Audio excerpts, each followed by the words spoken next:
Lot 31, Block 9, 3 lane 3D subdivision, Dimas Cavite. So, we are here. We can see the perspective was made, was totally revised. So, here is the owner of this house. So, what are the revisions of this perspective? Ano, gusto mo makialam, eh?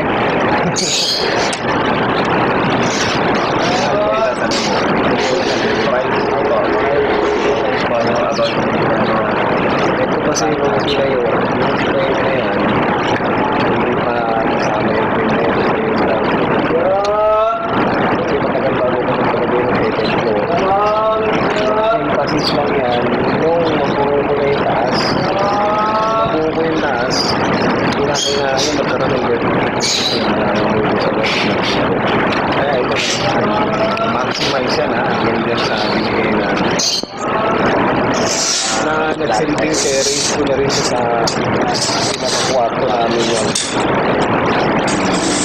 Ito po yung extension po bali. Bago po, nung nabuo na po yan, extension po yung temporary ko yun. Then yung sa part po ng front, slow.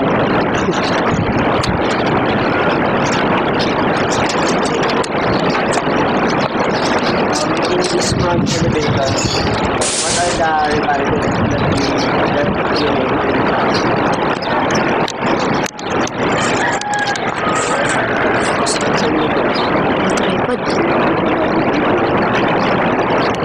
Ito diba nakagalaw?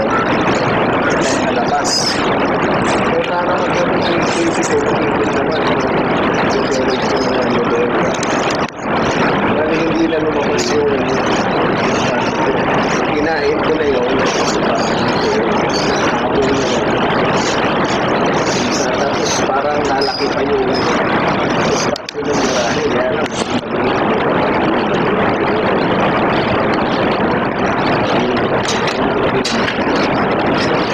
Thank you, sir. So, let's go with the elevation.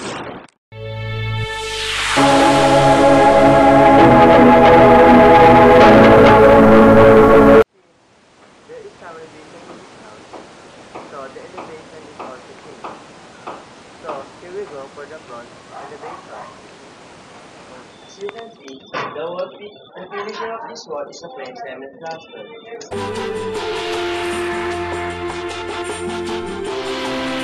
Finishing of this wall is an unglazed tiles, but in the plan, it must be a Mactan stone.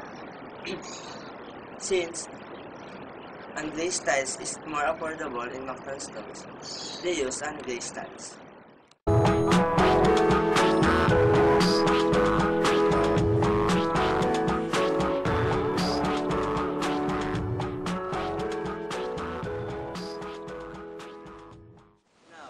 We are here on the right side view.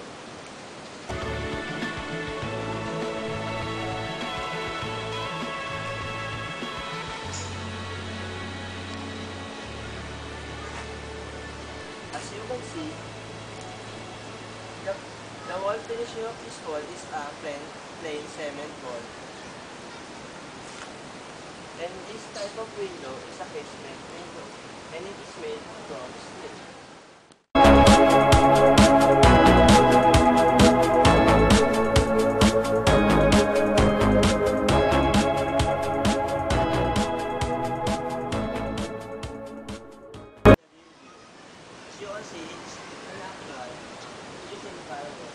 But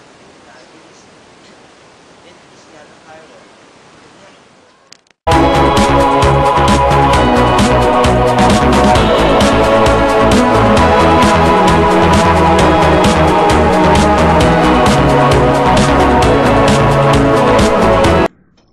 Is the right side view of the house, which is followed by the owner according to the plan. As you can see, it was firewall.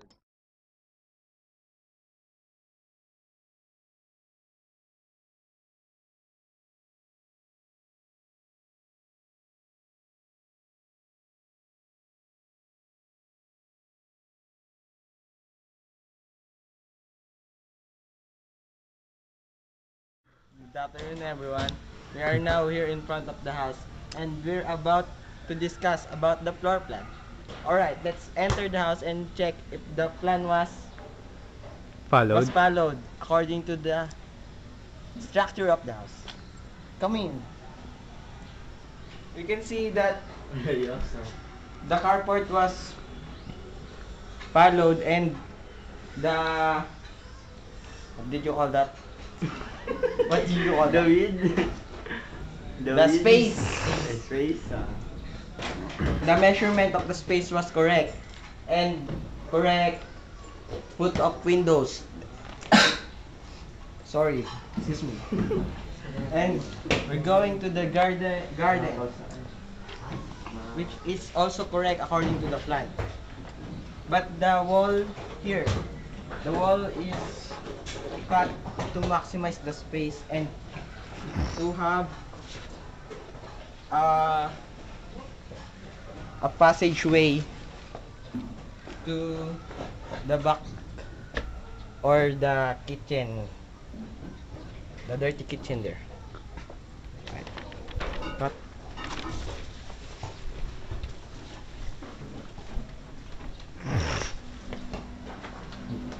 And on the entrance of the house, the entrance was under the House. house. Without na And first, we can see that the stairs are changed according to the plan. Instead of a bathroom, it was used or it was made as a storage room because the space was too small for a bathroom.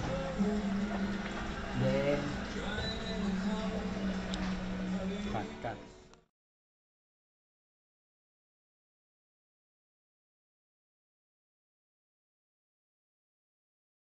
From there, we can directly see the living area where there are some revisions that was made on the structure and changed the design of it. We can see that it was smaller, but the beauty of it was still there because of the creativity of the owner, and he was able to use the limited space wisely. On this area, the wall was cut and only made to cover up the door of the bathroom and a way to the men's room. These details were not followed according to the plan. This area should be the kitchen and the service area at the back of it, but it was changed by the owner. This is also changed because of the lack space for the setup of the real plan. The actual details of the house was more convenient since the family of the owner is just a small family and it is visitor friendly. From there, then you can see here that the passageway for the maid's room was narrow and the entrance to it is directly pointing to the entrance of the bathroom. This is due to the small floor area. The owner didn't remove the maid's room in order to have extra room for the relatives. As we enter the maid's room, we can see that it was very small and only few persons could stay there. Even though it was very small, it was still acceptable according to the building code of room sizes. Then, the bathroom is directly beside it. We can see that the bathroom was able to have enough space for a shower area and convenient space for the toilet dog. The finishing of the bathroom was made of tiny day steps.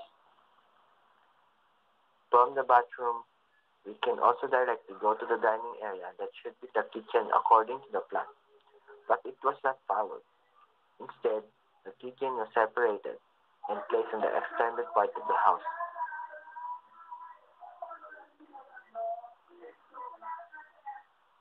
This area could also be called as the scullery. The scullery is a separate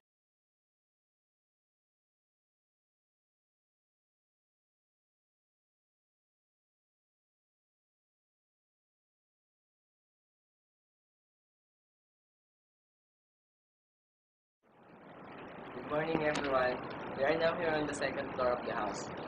First, we are about to check the plan if it was really followed based on the structure of the house. We can see that the the flooring is made of tiles, which adds beauty and more convenient to clean. See here.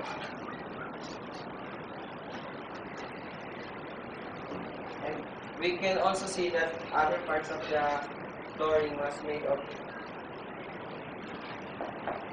wooden tiles also. First, we will start to check the balcony. Here.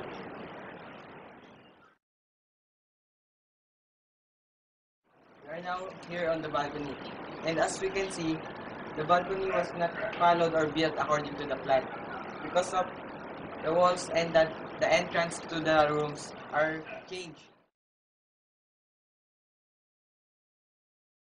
Enter the room, we can already see the revision, especially on the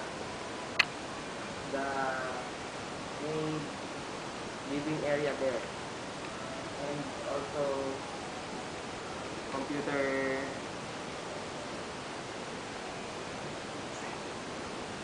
set. And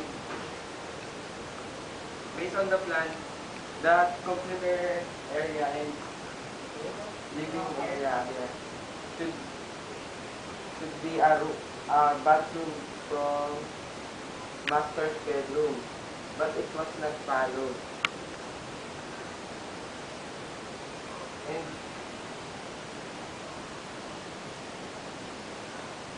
And there should be 2 bedrooms, but we only have 1.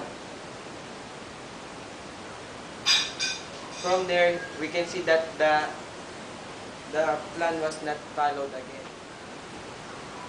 And as we go to the hallway, we can see, based on the plan, that should be the door of a bathroom. But it was changed. Instead, the bathroom was moved and a service area was added. You can see here that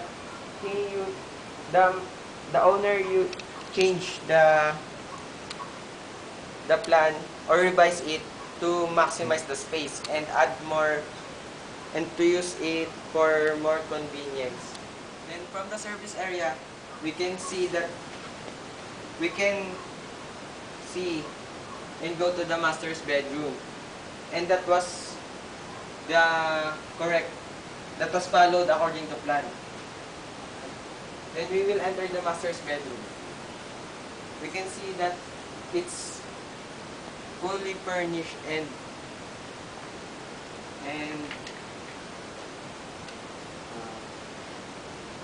very beautiful. But still, there are some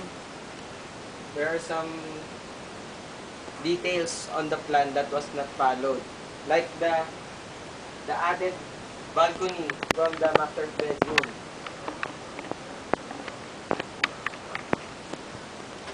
From the master's bedroom, we can still see some details from the plan that was not followed, just like the added balcony from the master's bedroom to add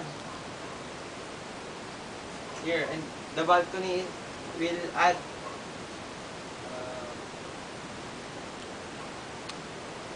to use the space added and to have more relaxing space for the family. Then from the added balcony, there are also details that was not followed from the plan was the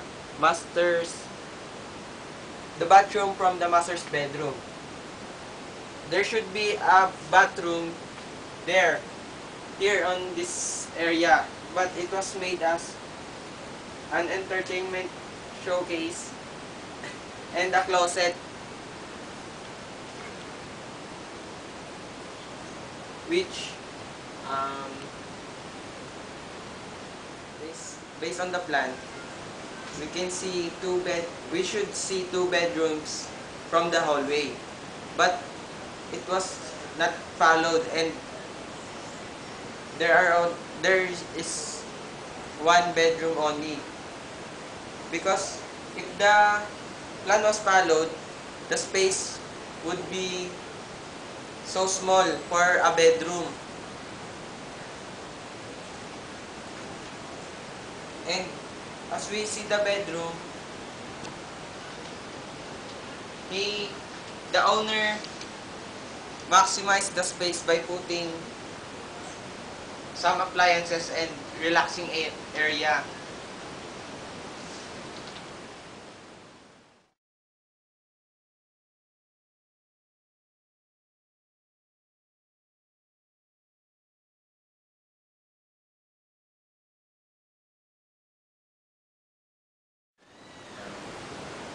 Now let's move on to the stairs. Originally, this stair was planned to be a U-shaped stair, but now we can see. But now, as we can see, it is now an L-shaped stair. It is changed because L-type stairs occupy less space than any other stairs. The materials used here is now granite tiles. It's granite tiles instead of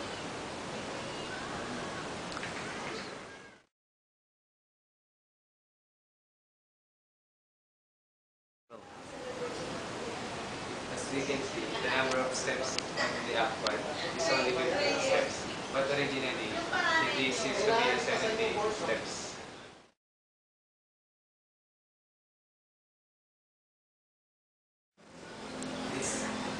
The materials used in this stair was granite tiles and concrete. On the plan, Narrowwoods must be the materials used. It was changed because Narrowwoods are more expensive than granites and concrete.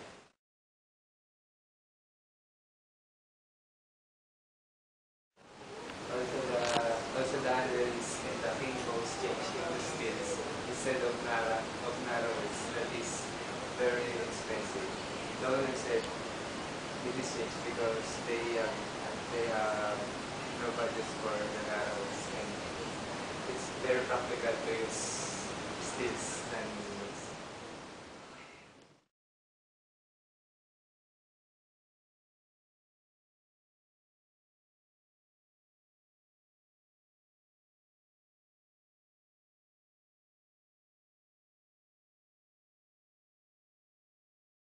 We're now going to discuss the ground floor reflected ceiling plan.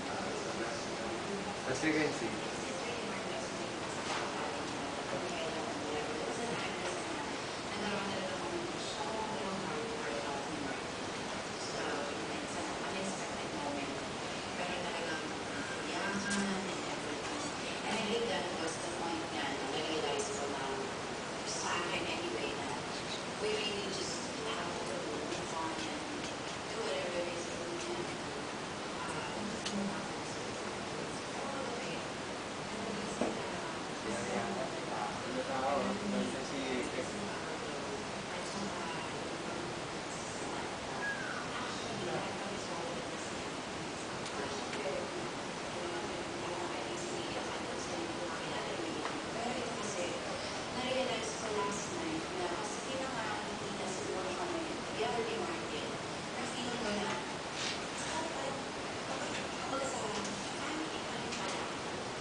now let's move on the second floor ceiling line. As we can see in the ceiling, it's just have one light and another light here, circular lamp. But this place must have a lot of ring light. But it was changed because this happens to be a bathroom, but it was moved because it occupies space than like this. Now we're here on the bedroom. Now we are here in the bedroom. The ceiling here was only again a circular lamp and a lamp, a fluorescent lamp. This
Good day everyone.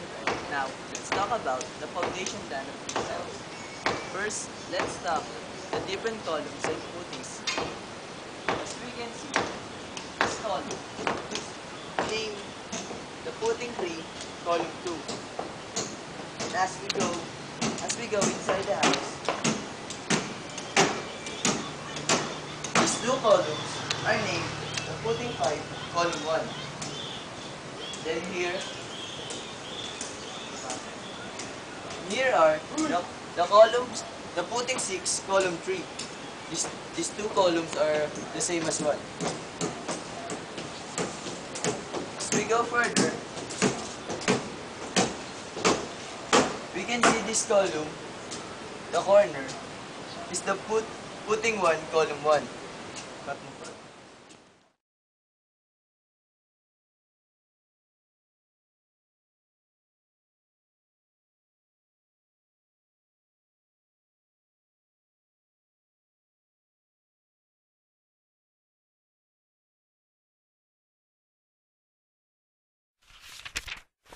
Welcome to another video of learninginstruction.com.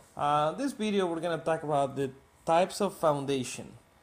Let me start with what is the foundation? Well, the foundation is the lowest supporting layer of a structure. In other words, it is the section of the building that will be supporting all the loads that are above the grade. The first one will be the slab foundation or slab on grade. This type of foundation will be surrounding the structure. In other words, the footing itself will be around the structure and it will have a slab which typically is poured monolithically, which means poured at the same time as the footings will be. And it's a fairly quickly way to make a foundation and a slab at the same time for whatever type of dwelling or structure. The next type will be the piers. Piers are very common as well in residential homes. They're used for the porch and entrance, but then yet again they could be used for trellises, patio covers, any other type of a structure that has a single roof and it doesn't really have walls. So in other words, it's just a roof structure. The next type will be the wall foundation, and wall foundations applied more to foundations, for example, like retaining walls. And then we have column footings. Column footings will be for more sturdy and once again much heavier buildings. These are very typical in commercial type of buildings. Used on portico shares, main entrances, big structures, big roofs, and big sections of the building itself where most of the load will be sitting in only one spot. Columns and wall footings of the house. Now, let's look out the standard images of a wall footing in columns. As you can see in the picture, with standard column, standard size of 0.30 meter in height and 0.20 meters of width, and the scale of 1 is to 20 meters. In the wall footing detail, it has standard height of approximately 0.65 meter below the ground level. Now, let's proceed to the roof plan. This footage or images are the actual image of the roof plan in the house. And this one is the original roof plan.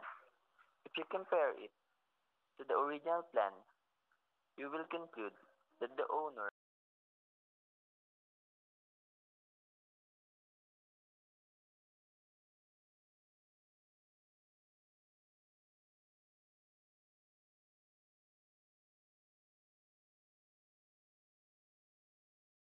Now, I am here to discuss about the plumbing of the house. The septic tank, sewage line, storm drainage line, vent pipe line, and cold water line. First is the septic tank. It is made of concrete and it is 1.4 by 2.6 meter. In the plan, as you can see in the plan, it is located at the garage of the house. But for some revision of the owner, it is relocated at the right portion part of the house.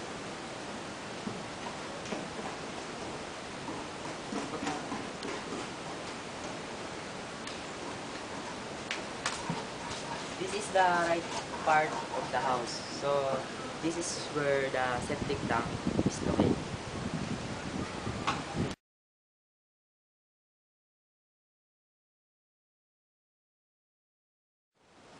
In the bathroom, this pipe is the sewage for the water closet.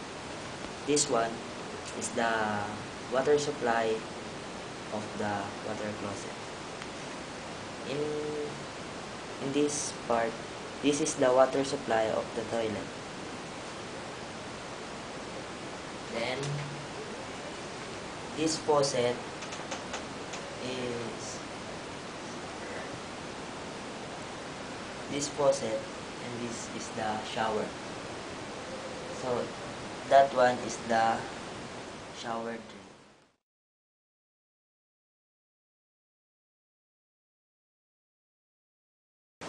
In the kitchen, this is the sewage of the kitchen sink.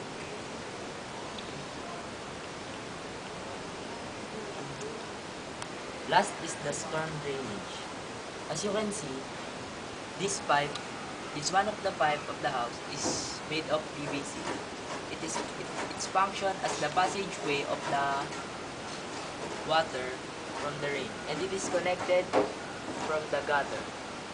The function of the gutter is used to hold the water so the water will not scatter from the walls of the house.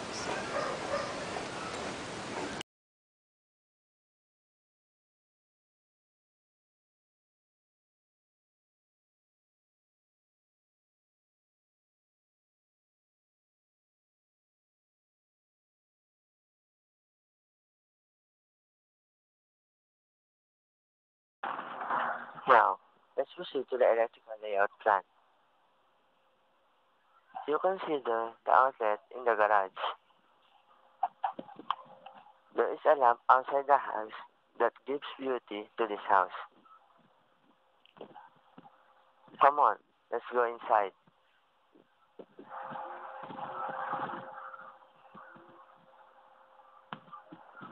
There is a doorbell buzzer.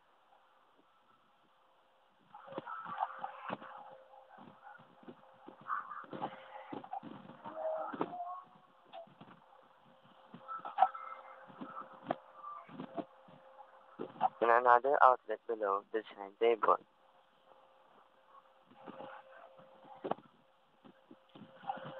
Now,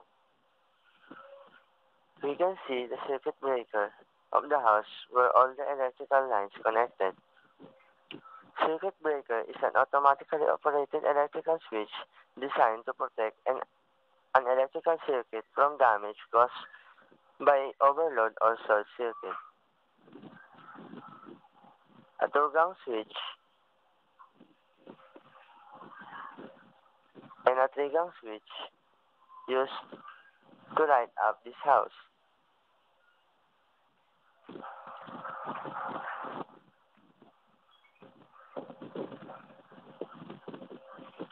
And another three-gang switch to light up the kitchen and a dining table. Kitchen and a dining table. But there is a three-way switch in the stairs so that the owners can easily switch on and off the light. Three-way switch is a switch that can turn a light on and off in a different location.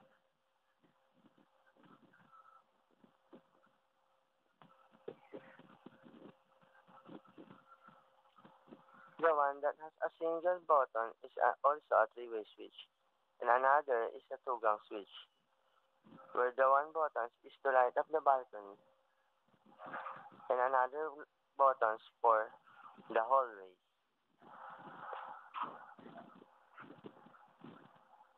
As you can see, when I turn on this light in this location,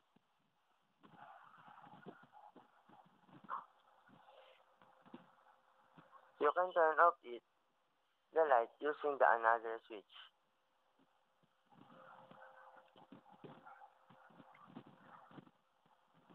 Now let's go to the bedroom.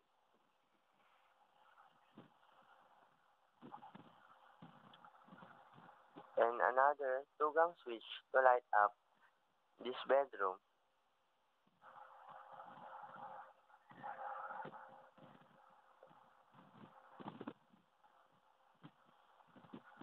And a single pole switch to light up this location.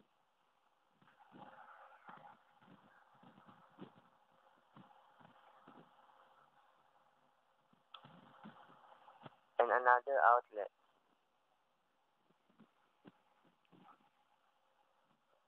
Now, take a look.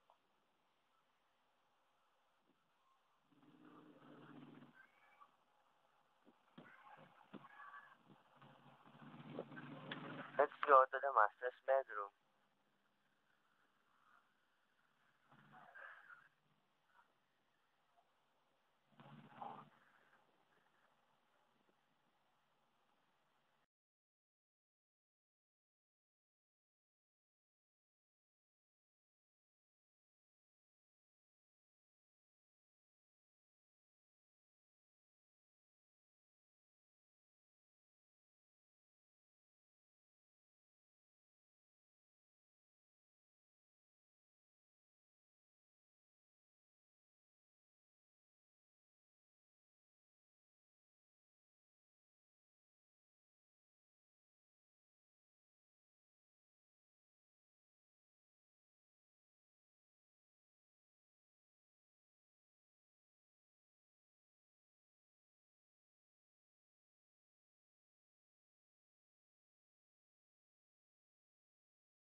Hindi, naglalaban na rin yata siguro yan. Kanina naman, salpak mo na sumasimos na. Sa barko nga, automatic.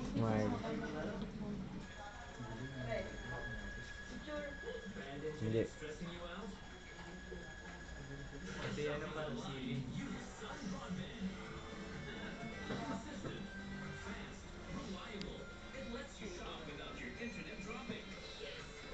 Yun yung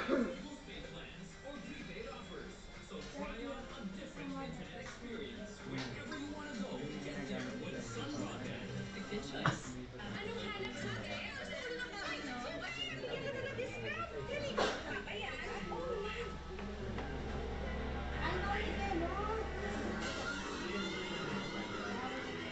Anak mo naman ang resulta ng test mo?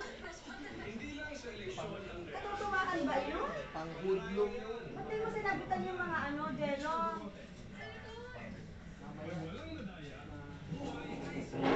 Stained glass. Video lang po. Sama ba kami? Okay lang po. Huwag mo ako sasama. Well, dali, baka ma-discover.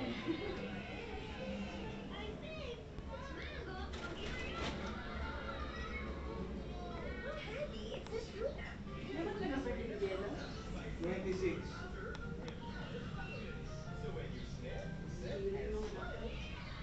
Maganda nga taon-taon baguhin mo yung birthday mo. Parang Birthday, Jello. Ikaw. Kailan? March. ano yan? Ha? Ano? Ano, Dela?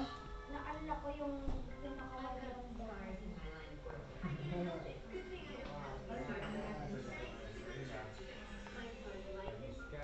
Ano dala mo yung susi?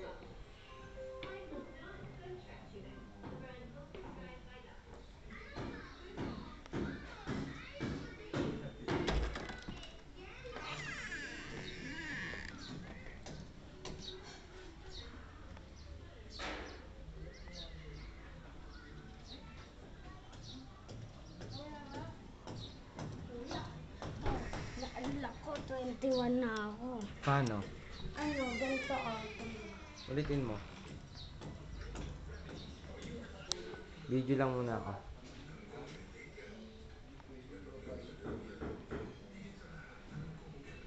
Makuha yung hammer.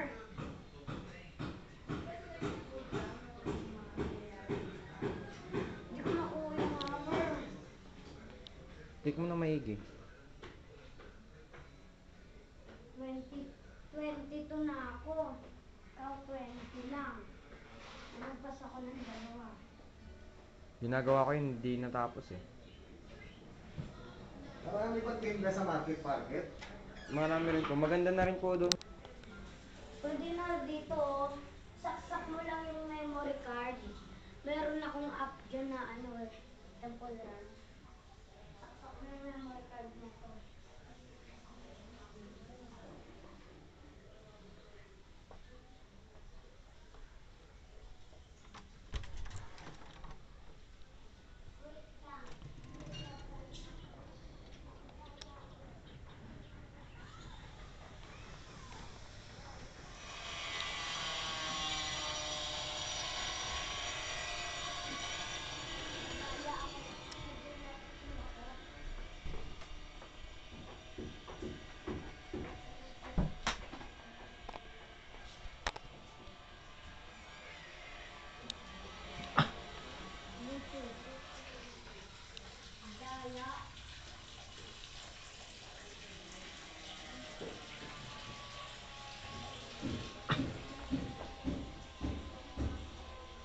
Kaya nag-walk through ako sa YouTube. Titignan ko kung paano.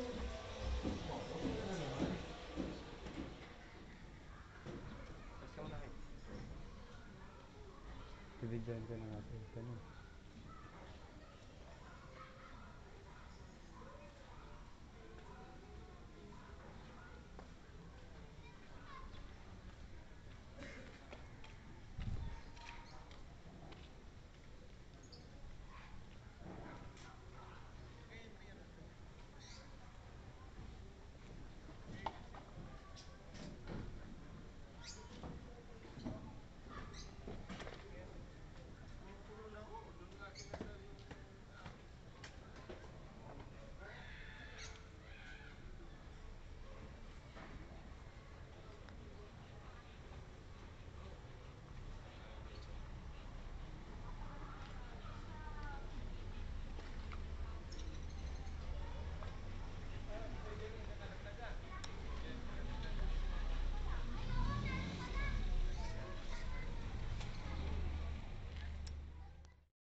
Oh, Chacha, Chacha.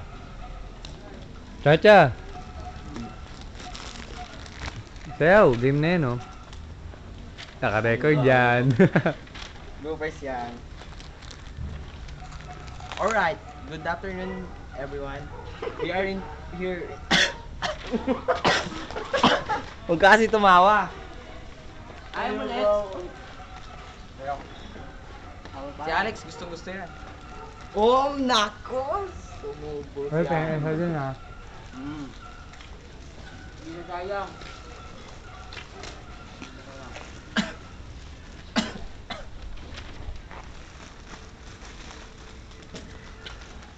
Wala ko na eh. Malabo ba tayo? Ano ko nga? Putik yan, inuubo na ako. Nakabidyo yan. Hindi naman ganun kalabo eh. Hindi naman ganun kalabo eh.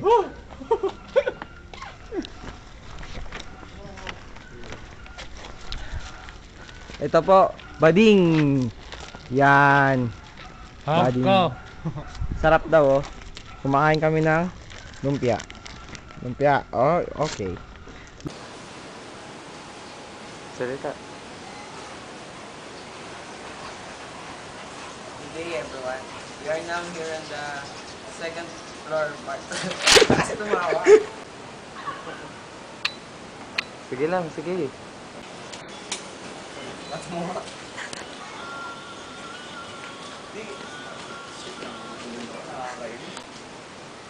Now, I am here to discuss about the plant Sige, okay lang yan. located at the right side.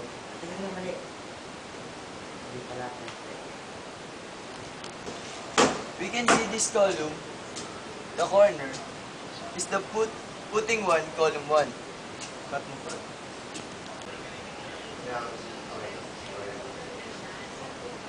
Now let's move on to the stair details. As we can see, the shape of this stair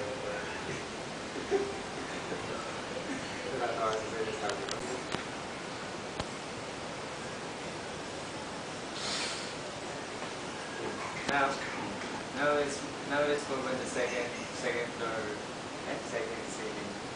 second floor ceiling lineup. Now In this, the wall finishing of this is an unglazed tiles. So, ulit. As you can see, excuse me.